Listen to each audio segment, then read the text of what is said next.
Understanding the business of music is a critical element, not only to succeeding, but to surviving and thriving.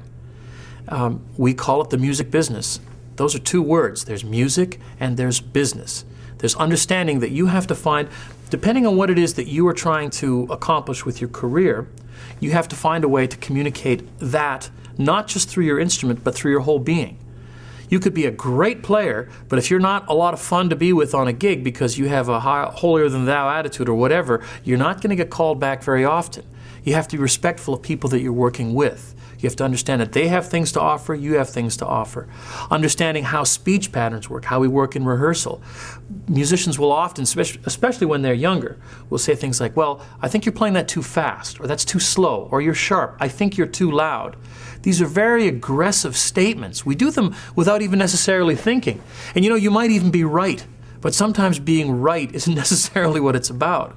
Understanding how we communicate, saying things like, could we pay attention to letter B? Knowing full well that the trombone player is probably dragging, but instead of addressing the trombonist directly, you're saying to the whole group, how about we focus on that aspect of this particular phrase?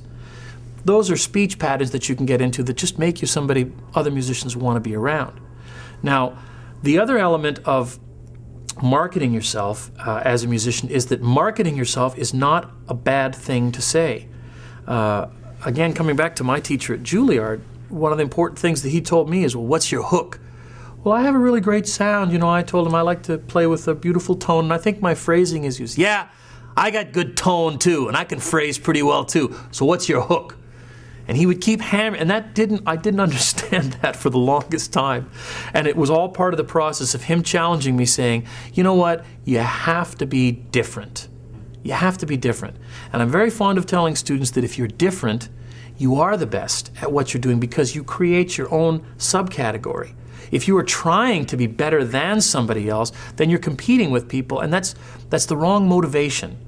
It's not a pure form of trying to attain success. True success is absolutely dependent on you deciding what you want to present and presenting it in a way that is so honest that people are drawn to it like a moth to a flame. So it's a simple thing to say, but it must be addressed on an individual basis. There's no one set way to do it. Again, there are tools that you can learn for putting press kits together.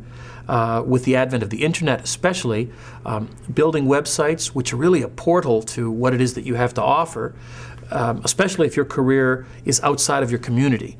Within any community, whether it's a city or a town or an area, people all get to know each other. But if you're trying to expand your career either as a soloist or as a chamber group that wants to play abroad in your state, your country, around the world, well, the only people who are going to get to know you is through some form of media. And that has to involve the internet at this point. So how you present yourself on a computer screen is paramount to having some kind of an identity that people will be able to relate to.